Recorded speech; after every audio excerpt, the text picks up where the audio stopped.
Diz assim a palavra do Senhor, Isaías 9, de 1 a 7. Mas para a terra que estava aflita não continuará a escuridão. Deus, nos primeiros tempos, tornou desprezível a terra de Zebulon e a terra de Naftali.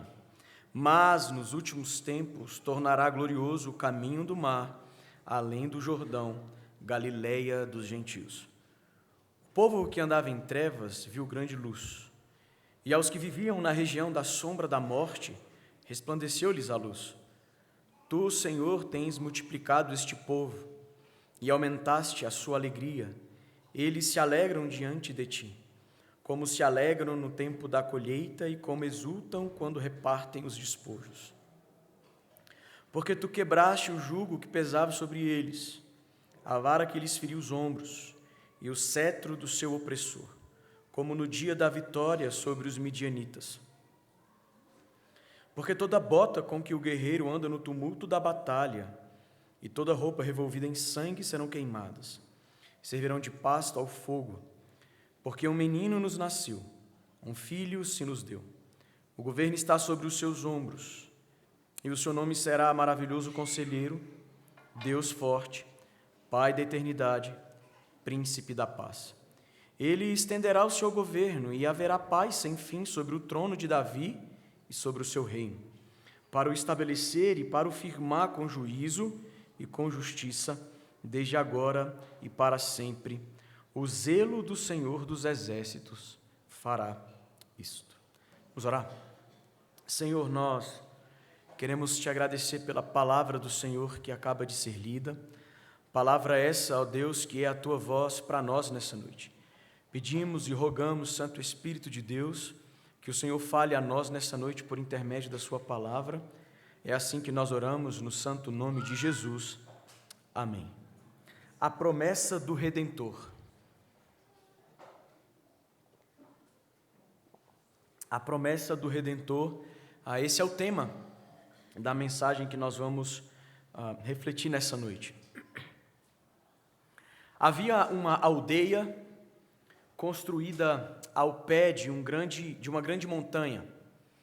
Durante muitos anos, uma névoa espessa cobria o vale como um véu pesado, impedindo que o sol tocasse por completo as casas, as estradas e até os rostos das pessoas. Os antigos diziam que antes da névoa, as manhãs eram douradas e os campos brilhavam como vidro sob a luz do sol. Mas poucos ainda se lembravam disso. A maioria já tinha se acostumado a viver na penumbra. Entre os moradores daquela vila vivia um menino chamado Elior. De olhar curioso e coração inquieto, todas as tardes Elior subia um pequeno morro, o único lugar onde, por alguns minutos, uma tênua claridade atravessava a névoa. Era apenas um fio de luz, mas para Elior, aquilo era suficiente para enchê-lo de esperança. Ele dizia: se existe até mesmo um fio de luz, então o sol não nos abandonou. Mas muitos riam daquele pequeno garoto. A névoa é tudo que temos, diziam. No entanto, Elior carregava no peito a certeza de que a luz era mais forte do que o que os seus olhos conseguiam ver naquele momento. Assim vivia a aldeia, cercado pela sombra, acostumado com a cinza, mas com um menino que insistia em esperar por um amanhecer completo. O nome em hebraico do profeta Isaías significa "o Senhor é salvação". Muitos teólogos chamam Isaías de o profeta evangélico, porque sua mensagem é sobre um Deus que salva por meio da graça. Ainda que seja necessário esse Deus castigar os seus para purificá-los, esse servo, 700 anos antes, profetizou sobre o nascimento do menino Deus. E o nosso texto, irmãos, começa afirmando que não haverá escuridão, que no original tem o sentido de desespero. Mas para a terra que estava aflita não continuará a escuridão, para a terra que estava aflita não continuará o desespero. Mas o povo de Israel, nesse contexto, estava em trevas e em aflição.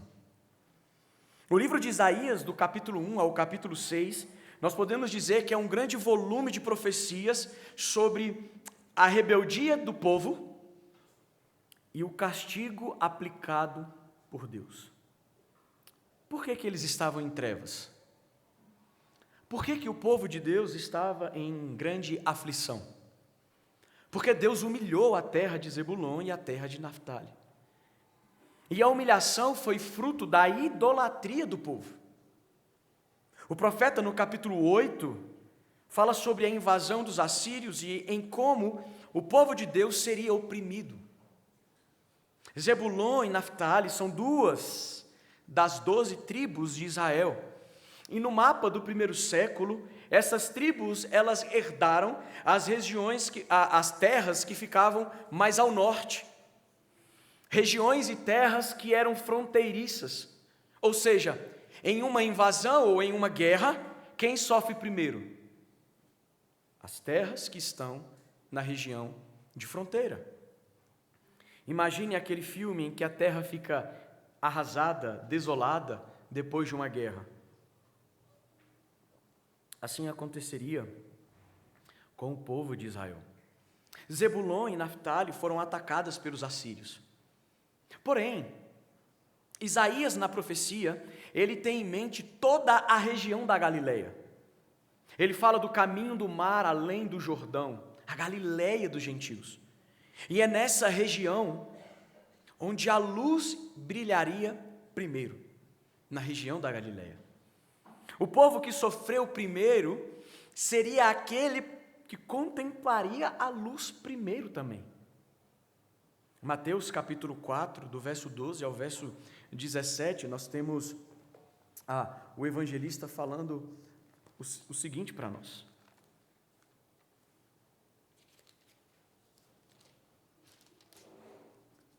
Mateus capítulo 4, 12 em diante. Ao ouvir que João tinha sido preso, Jesus voltou para a Galileia e, deixando Nazaré, foi morar em Cafarnaum, situado à beira-mar, na região de Zebulon e Naftali. Isso aconteceu para se cumprir o que tinha sido dito por meio do profeta Isaías: terra de Zebulon, terra de Naftali, caminho do mar além do Jordão, Galileia dos gentios. O povo que vivia em trevas viu grande luz, e aos que viviam na região e sombra da morte, resplandeceu-lhes a luz. Daí em diante, Jesus começou a pregar e dizer: arrependam-se, porque está próximo o reino dos céus. Ou seja, Jesus inicia o seu ministério nessa região. O povo que estava em trevas, eles viriam, contemplariam a luz, que é o próprio Cristo encarnado. Uma região de colônia de pescadores, essa região da Galileia, baixa renda economicamente. A luz viria de um lugar humanamente improvável.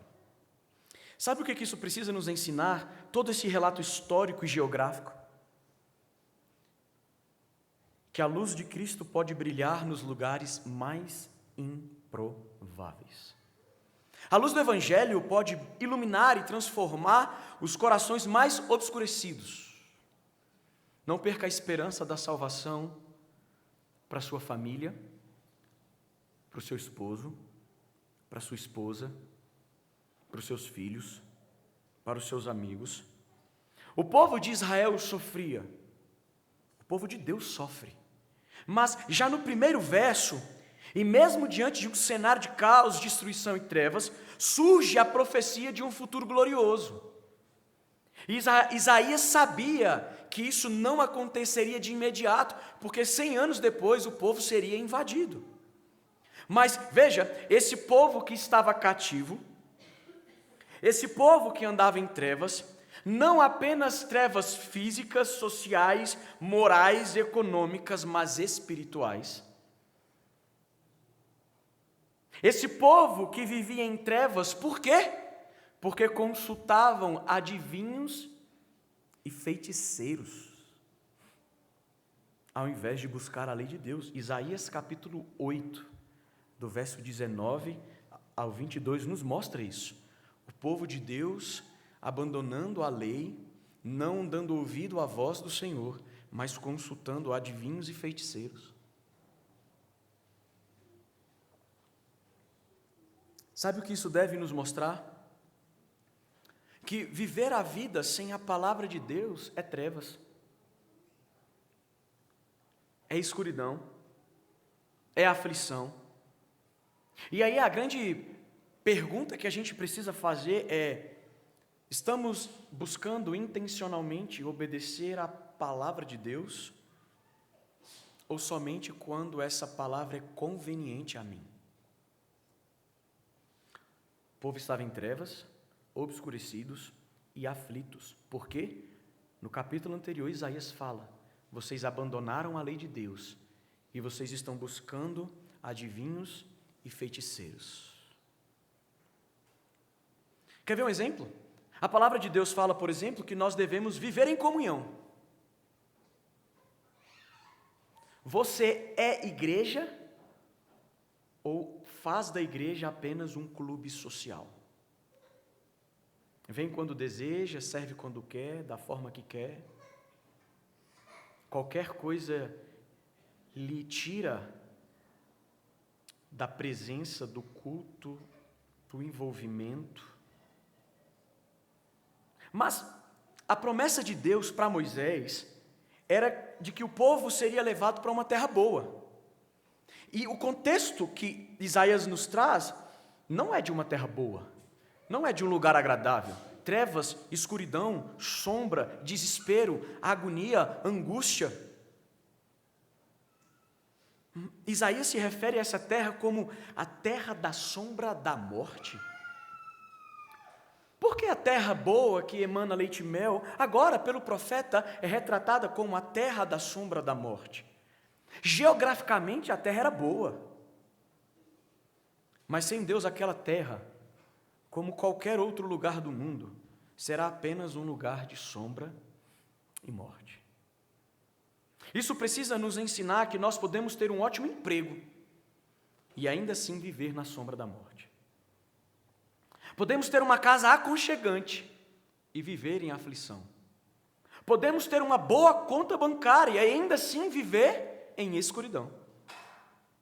Porque o que define todas as coisas é a nossa relação obediente ou não a Jesus Cristo.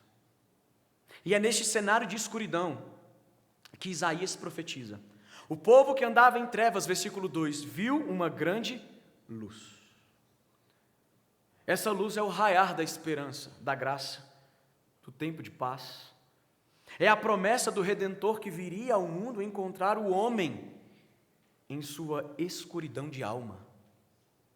A escuridão era a verdade para aquele povo, mas não era toda a verdade, e com certeza não era a verdade fundamental, porque eles contemplariam a promessa do Redentor. Isaías, na profecia, é interessante, porque ele sai do cenário assombroso de morte, e ele passa a falar de alegria, de um povo numeroso que iria se exultar diante de Deus. Versículo 3 nos mostra isso. Senhor, tu tens multiplicado este povo, aumentar a alegria. Eles se alegram diante de ti, e como se alegram no tempo da colheita, e como exultam quando repartem os espojos.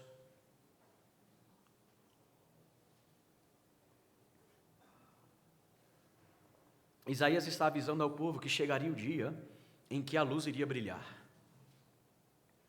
que as trevas iriam recuar, que a dor daria lugar à paz e ao deleite satisfatório em Deus. Heiderbos, um comentarista, diz assim: o lugar de trevas mais densas é o lugar em que ele vê a luz da redenção acender-se primeiro.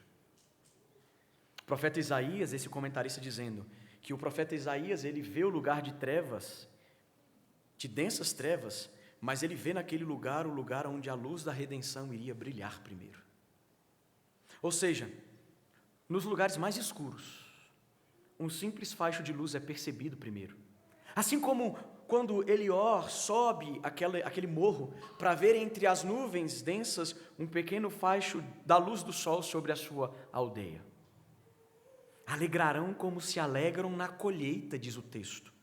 Uma alegria que promove satisfação. Pensa aí na satisfação que você sente quando o seu salário cai na conta. Eita glória, caiu o salário.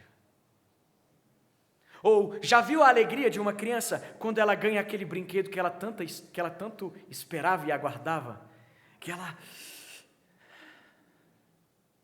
Uma mistura de empolgação com satisfação.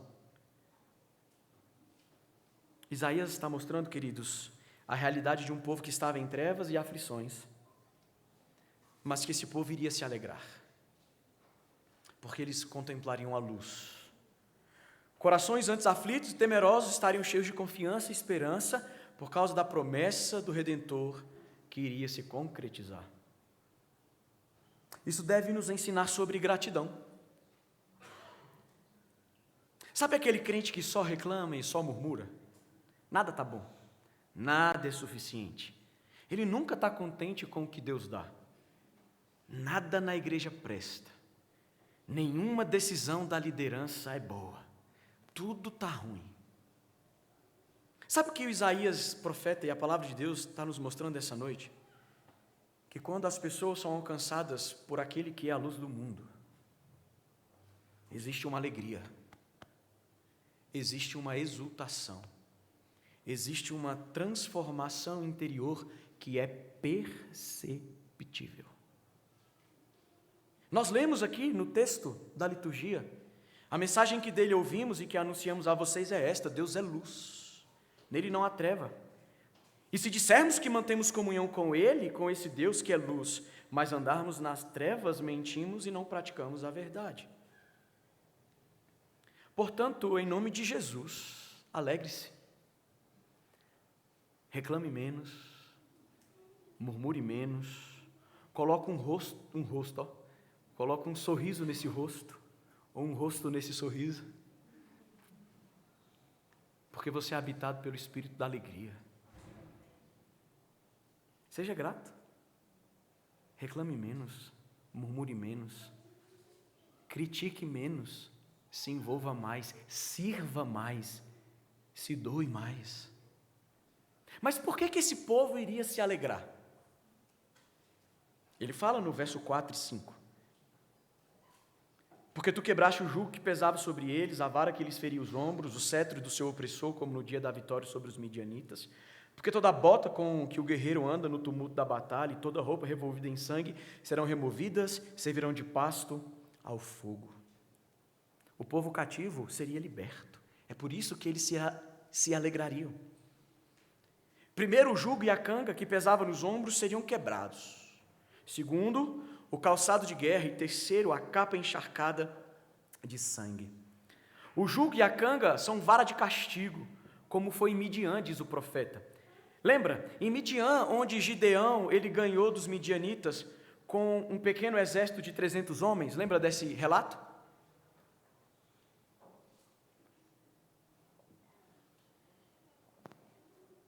Mas o exército não eram de 300 homens, eram? O exército era de 32 mil soldados. E aí Deus foi diminuindo, não foi? Até sobrar 300. Isaías está dizendo que o jugo e a canga foram quebrados, como nos dias de Midian. Serão quebrados, logo não haverá mais opressão e escravidão. Israel venceu a batalha contra os midianitas não pela força militar, mas pela mão poderosa do Senhor. Por isso o Senhor foi diminuindo o exército, para o povo entender que a vitória da batalha quem dá é o Senhor. Então, o jugo, a canga, a bota e a capa, armas que simbolizam em opressão, seriam vencidas não por mim, não por você, mas pelo menino que cresceria e iria para a cruz. O jugo, a canga, a bota, a capa, armas de opressão, seriam vencidas na cruz pelo menino que nos foi dado. A libertação étnica não era o único alvo da redenção. E isso deve nos lembrar o quê, irmãos? que a nossa libertação é fruto da graça de Deus manifesta na obra de Cristo. Não somos capazes de nos libertarmos do pecado, não temos poder para nos libertarmos da aflição que o pecado produz. Somente em Jesus isso é realidade. E sabe, ainda hoje existem pessoas em escuridão, oprimidas pelo pecado, mergulhadas e presas no lamaçal das trevas, pessoas gritando em suas almas ou em sua alma por sentido. E por isso, ainda hoje, como no tempo de Isaías, muitas pessoas consultam adivinhos, procuram feiticeiros, oram para santos, fazem trabalhos em cemitérios, homens e mulheres tentando se achegar a Deus por caminhos alternativos que só geram mais trevas, escuridão e sofrimento. E o que é o Natal? O Natal é o cumprimento da promessa do Redentor, feita ainda no Jardim do Éden. Lembra da mensagem pregada pelo pastor Heron semana passada? O nascimento da esperança gloriosa, a encarnação do menino que quebraria o jugo, a canga, que iluminaria o coração daquele povo, assim como ele ilumina o meu e o seu coração. Não é sem motivo que Jesus disse: vinde a mim todo aquele que está o quê? Cansado e oprimido, pois eu vos aliviarei. Ele é ao mesmo tempo o libertador e descanso para corações em escuridão. O calçado e a capa irão para o fogo, versículo 5. Todo o poderio mundial que era usado para oprimir e causar injustiças seriam aniquilados. Isso acontecerá novamente. Quando Cristo retornar, bradando do céu em glória e poder, Ele vai pisar no Congresso Nacional e Ele vai dizer que toda a opressão ao povo e à igreja de Jesus chegou ao fim. Todo o poderio mundial, todo homem, toda nação, todo governo vai ser derrotado, porque o menino que nasceu voltará. Ele vai tirar o jugo que pesava, a vara, o cetro que oprimia, o calçado, a capa.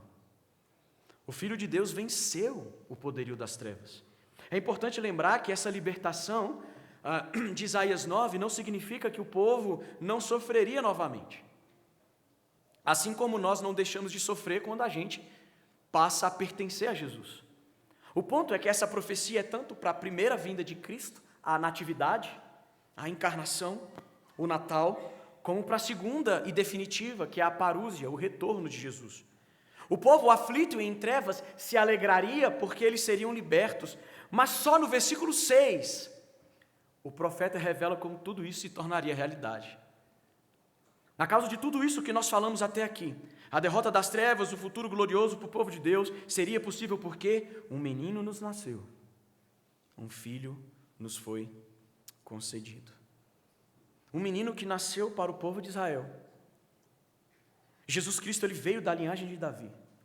Um menino nasceu não apenas para a tribo do norte ou para a tribo do sul, mas para o povo eleito em Israel. Nasceu não apenas para presbiterianos ou batistas, metodistas ou anglicanos, ele nasceu para todo aquele que foi predestinado desde antes da fundação do mundo. O menino que nasceu, o Filho de Deus, é o Emanuel, o Deus conosco, o Senhor da igreja eleita. Mas veja, o Deus que humilhou o povo e sua terra, no versículo 1, é o Deus que encarnaria em um menino para dar um futuro glorioso a este mesmo povo, versículo 6. Isso nos mostra que o Deus que disciplina e humilha é o mesmo que liberta e produz alegria. É o mesmo Deus que fere, mas também sara. Isso precisa nos ensinar o quê, irmãos?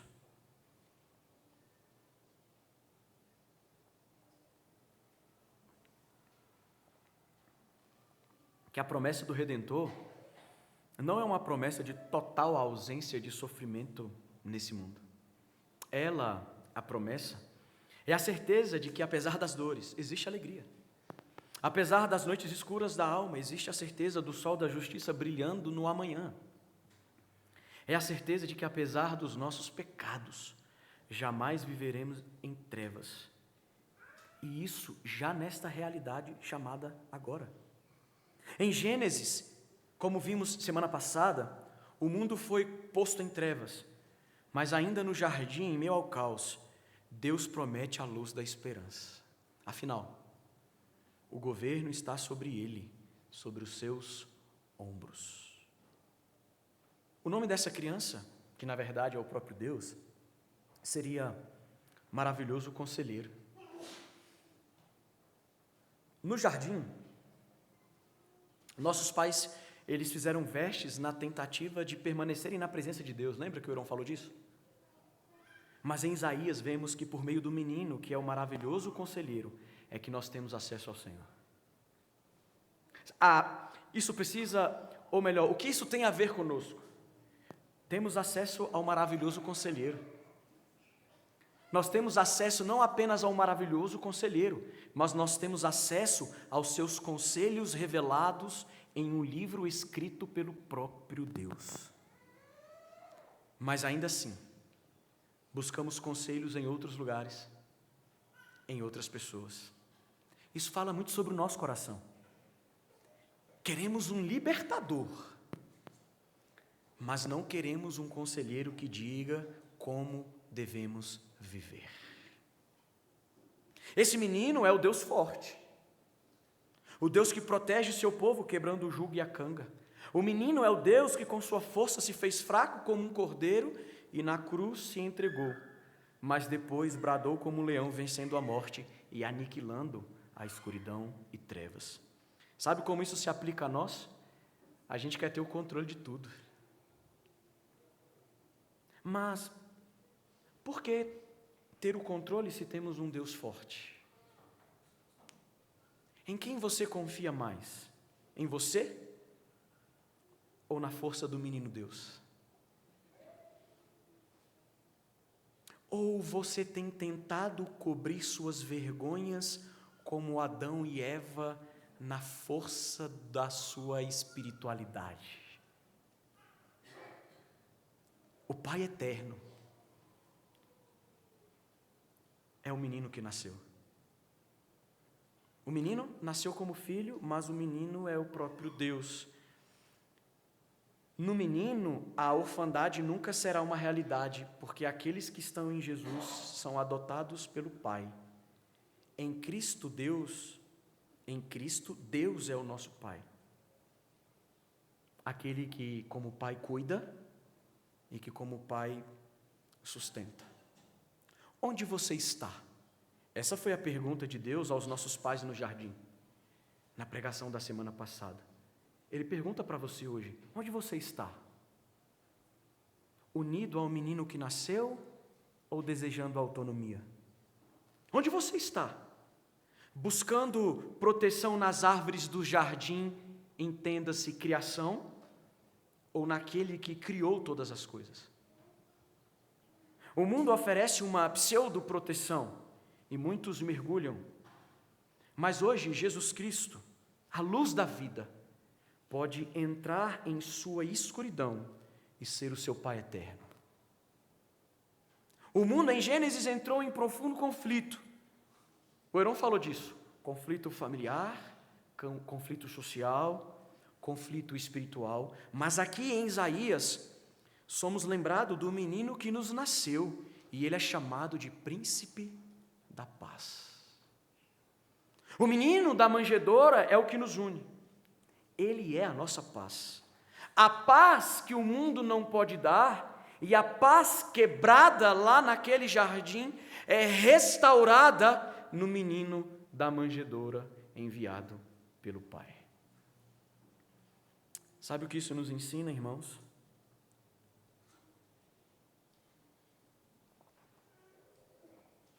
Que muito das nossas tristezas, angústias e aflições são consequências das nossas próprias ações. Buscamos paz fora da pessoa de Jesus. Buscamos tranquilidade fora da relação com Cristo. Domingo cantamos: Domingo nós professamos com os lábios que somos de Deus, mas nos outros dias buscamos fora dele sentido e alegria para o coração. O advento, esse tempo de espera, precisa nos levar a refletir como foi, por exemplo, a nossa relação com Jesus nesse ano que termina. Se de fato o nosso coração tem sido coerente com as palavras que nós professamos. E não, nós somos muito incoerentes. Mas graças a Deus pelo menino que nos foi dado. Isaías fala do nascimento e tudo inerente à natividade do Messias. Fala que o menino libertaria, seria luz, graça, salvação, esperança. Mas ele não para por aí. Ele fala que esse menino simples, humilde, que nasceu em uma manjedoura, essa criança que se alimentou do leite materno que ele criou, que foi ninado pelos braços da sua mãe, braços esses que ele mesmo moldou do pó da terra. Esse menino que nasceu em um mundo criado pelo poder da sua própria voz. Esse menino, versículo 7, teria um reino eterno. O Messias devia vir da linhagem humana de Davi para cumprir Gênesis 3,15. Mas a própria Escritura mostra que ele é o Senhor de Davi. Mateus 22, do verso 42 ao 45. Este reino eterno é plenamente reto e justo. E é desde agora, porque Cristo age na história humana, e é para todo sempre, no novo céu e nova terra. E quem faz isso? Isaías diz, no versículo lá no final, o zelo do Senhor dos exércitos fará isso. Em Cristo se cumpre a promessa feita a Davi, de que seu reino não teria fim. Lembra que eu falei que essa profecia se tratava tanto da primeira vinda de Jesus como do seu retorno? Esse reino eterno que Isaías fala no verso 7, diz respeito ao estabelecimento pleno do reino após a segunda vinda de Cristo. O reino já foi inaugurado, mas ele ainda será plenamente estabelecido. Esse reino de paz, justiça e alegria, como Paulo fala em Romanos 14. E se o reino de Deus será eterno, como Isaías revela, o que nos aguarda, irmãos, é paz, justiça e alegria eterna. Sabe o que isso deve te ensinar? Me ensinar. Quando você estiver sofrendo nesse mundo passageiro, seja porque perdeu o emprego, seja porque chegou uma doença, ou porque seu casamento tem mais conflito do que harmonia, você precisa lembrar do reino do menino que nasceu. Alegria, paz e justiça. É isso que nos aguarda. É nesse lugar onde nós habitaremos para todo sempre. Então, caminhando para o final, Deus, Criador de todas as coisas, veio ao mundo, pisou na terra, andou, caminhou, se alimentou, dormiu, chorou e sofreu nessa realidade. A eternidade tocou no tempo, o Logos, o Verbo encarnou, o pão da vida desceu do céu, a água veio nos saciar. O Máximo, bispo de Turim, no século IV, no seu sermão, ele diz o seguinte: Jesus é o novo sol que atravessa as paredes, invade os infernos, perscruta os corações. Ele é o novo sol que com o seu espírito faz reviver o que está morto, restaura o que está velho, levanta o que está decadente e purifica ainda com o seu calor aquilo que é impuro, aquece o que está frio e consome o que não presta. Qual o significado do Natal? Como vimos aqui na abertura do coro, para muitos são luzes, enfeites, presentes, um espírito momentâneo de gentileza, leveza. Para outros, mesa farta, festas, troca de presentes, ou até mesmo viagens legais para fazer bonequinhos de neve. Meu sonho. E nada disso é essencialmente errado. Mas a palavra de Deus nos mostra o significado do Natal. Uma promessa que se tornou realidade. Ou como escreveu o nosso pastor, o Heron, no boletim da igreja: os séculos passam Profetas repetem, ampliam, desenham essa promessa com mais detalhe. Um menino, um rei diferente, um servo sofredor, Deus conosco. Até que numa noite comum, numa cidade pequena, a promessa ganha rosto, choro de bebê e mãos minúsculas enroladas em panos. A encarnação é isso. O Deus que promete, vindo Ele mesmo cumprir o que disse, não envia anjo, não manda recado, não oferece apenas um alívio espiritual, Ele entra na nossa história, assume a nossa carne e Ele pisa no nosso chão, rachado pelo pecado. Lembra da história de Elior? Que subia ao monte para desfrutar de um pequeno, simples e fraco raio de luz solar? Pois bem, no dia em que a névoa parecia mais densa do que nunca, Elior acordou antes do amanhecer. Algo dentro dele pulsava com força, uma espécie de chamada silenciosa. Ele correu ao morro, como fazia todos os dias, mas dessa vez o fio de luz não veio, nada, apenas escuridão. Por um instante, aquele garoto sentiu o peso do medo. E se a luz realmente tivesse ido embora? Mas enquanto pensava, ouviu um som suave, como o murmúrio de um vento passando entre as árvores do jardim. De repente, no horizonte brilhou algo muito mais forte do que qualquer claridade que ele já tinha visto. A névoa começou a se desfazer, não devagar, mas como se alguém estivesse abrindo as cortinas do céu. E então o sol rompeu, imenso, dourado, vivo. A luz cobriu as casas, as ruas, os rostos. As pessoas saíram para fora, espantadas, como que quem acorda de um longo sono. Quando a luz tocou o rosto daquele menino, ele percebeu que tudo ao seu redor não apenas se iluminava, mas ganhava cor, forma e vida.